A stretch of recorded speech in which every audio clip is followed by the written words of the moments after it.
A finales del siglo XVIII, el mundo occidental se encontraba al borde de una transformación sin precedentes. Viejos reinos se tambaleaban, nuevas ideas nacían y los pueblos comenzaban a reclamar su voz. Este es el relato de cómo la humanidad dejó atrás el brillo del absolutismo y dio paso a una nueva era, la del ciudadano, la industria y la libertad. A lo largo de este podcast vamos a escuchar acerca de los cambios del siglo XVIII al siglo XIX en el mundo occidental y al final conoceremos acerca de la historia de compositoras que aportaron al clasicismo musical y escucharemos algunas de las obras más representativas de cada una.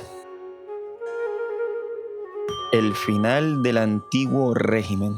Durante gran parte del siglo XVIII, Europa vivía bajo el llamado Antiguo Régimen, una sociedad dividida en clases rígidas, nobleza, clero y pueblo, y gobernada por monarcas absolutos que concentraban todo el poder. Sin embargo, en los salones ilustrados de París, Londres y Viena, una nueva forma de pensar comenzaba a gestarse. La razón, la ciencia y la igualdad se convirtieron en ideales que cuestionaban el orden que estaba establecido. Filósofos que inspiraron a toda una generación a imaginar un mundo donde el poder emanara del pueblo y no de la sangre real, como Voltaire, Rousseau y Montesquieu.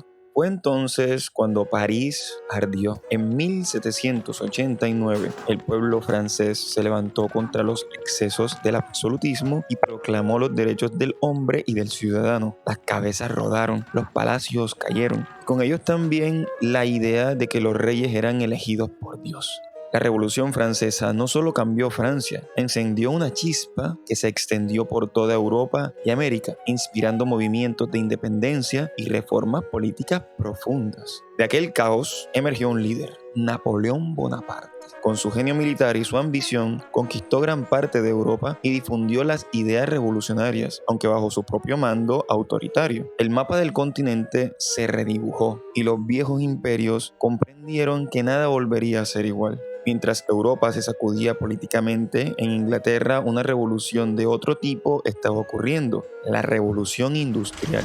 Las máquinas, el carbón y las fábricas transformaron la economía, el trabajo y la vida cotidiana. El ser humano empezó a dominar la naturaleza de nuevas formas y también a ser dominado por sus propias creaciones. Del otro lado del Atlántico, las colonias americanas seguían el ejemplo. Primero Estados Unidos, luego América Latina. Pueblos enteros se levantaron para romper las cadenas del dominio europeo. Simón Bolívar, San Martín Hidalgo fueron los rostros de una libertad soñada durante siglos. El siglo XIX comenzó con un nudo irreconocible. Los reyes ya no gobernaban sin límites. Los ciudadanos exigían derechos y la ciencia prometía un futuro sin supersticiones, pero también nacieron nuevos conflictos, la desigualdad social, el colonialismo moderno y las tensiones entre tradición y progreso. Después de décadas de revoluciones, guerras y transformaciones, el mundo occidental nunca volvió a ser el mismo. Lo que comenzó como un estallido contra los privilegios de la nobleza y el poder absoluto de los monarcas terminó sentando las bases del mundo moderno. Nacen los estados modernos y la democracia. Las revoluciones, en especial la francesa y la americana, cambiaron la forma en que los pueblos entendían el poder. Por primera vez se proclamó la soberanía pertenece al pueblo y no la soberanía pertenece a un rey o a una iglesia. De ahí surgieron las constituciones, los derechos humanos y las primeras repúblicas modernas. Aunque no todos los países adoptaron de inmediato la democracia, el ideal de igualdad ante la ley comenzó a expandirse, erosionando el sistema de privilegios del antiguo régimen. La economía también se transformó, pues porque de estas revoluciones nace el capitalismo industrial. Mientras los tronos caían, las fábricas se levantaban. La revolución industrial cambió radicalmente el modo de producir, de trabajar e incluso de vivir. Europa pasó de ser una sociedad agrícola a una sociedad urbana e industrial. Esto impulsó el capitalismo moderno, el crecimiento de las ciudades y el nacimiento de una nueva clase social, el proletariado, que más tarde reclamaría sus propios derechos laborales. Así,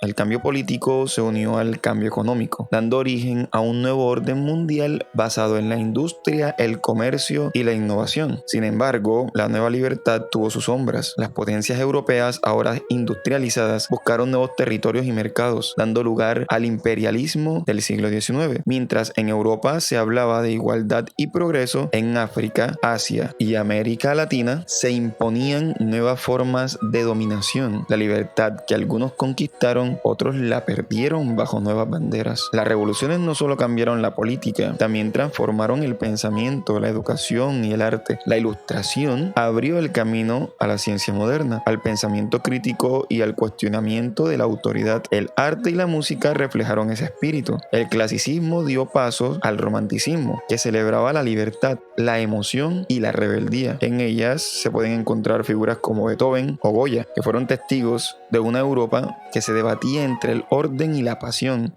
entre la razón y la revolución. ¿Qué concluimos con todo esto? Con todo lo que ocurrió, comprendemos que las revoluciones del siglo XVIII y XIX no fueron simplemente levantamientos, sino procesos inevitables. Sucedieron porque el mundo viejo ya no podía sostener las nuevas ideas ni contener las demandas de libertad y justicia que se venían gestando desde siglos atrás. El ser humano comenzó a verse como ciudadano, no como súbdito. Y aunque la igualdad plena aún estaba lejos, el camino hacia ella ya estaba abierto. Mientras el mundo cambiaba entre revoluciones, guerras y nuevas ideas de libertad, la música también vivía su propia transformación. En los salones europeos, las sinfonías y sonatas reemplazaban los grandes coros barrocos, buscando claridad, equilibrio y emoción humana. Era el nacimiento del clasicismo musical, una época de orden y belleza, donde hombres como Haydn, Mozart y Beethoven marcarían el rumbo del arte sonoro. Pero entre esas figuras hubo otras voces, más discretas, a veces silenciadas, que también escribieron historia. Mujeres que desafiaron las normas de su tiempo para componer, dirigir y crear música en un mundo que pocas veces las escuchaba.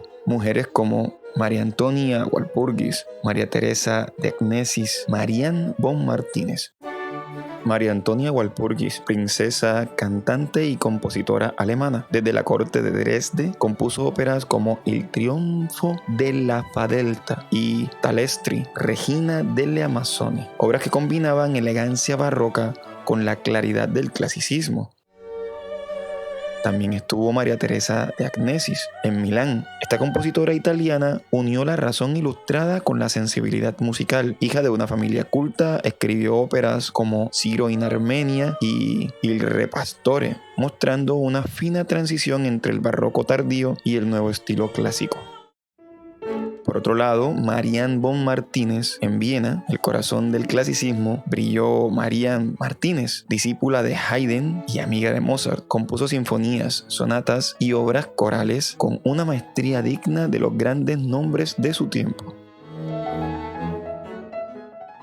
El final del siglo XVIII no solo transformó reinos y gobiernos, también transformó almas. La razón, la libertad y el arte se unieron en un mismo lenguaje, la música. Y en ese lenguaje, mujeres como María Antonia Walpurgis, María Teresa de Acnesis y Marianne von Martínez encontraron su manera de existir, de resistir y de dejar una huella. Cada una de ellas rompió silencios impuestos por siglos, componiendo desde la sombra, pero con la fuerza de una nueva luz, la de la igualdad, la de la sensibilidad y la de la creación sin fronteras. Sus notas fueron pequeñas revoluciones, tan poderosas como las que se agitaban en las calles de París o las fábricas de Inglaterra, porque recordaban al mundo que el talento no tiene género, ni rango, ni permiso. Así terminó el siglo XVIII y nació el siglo XIX, con ideas que derribaron tronos y melodías que abrieron caminos. Y si escuchamos con atención, aún podemos oír ese eco en la música, en la libertad y en cada voz que se atreve a crear.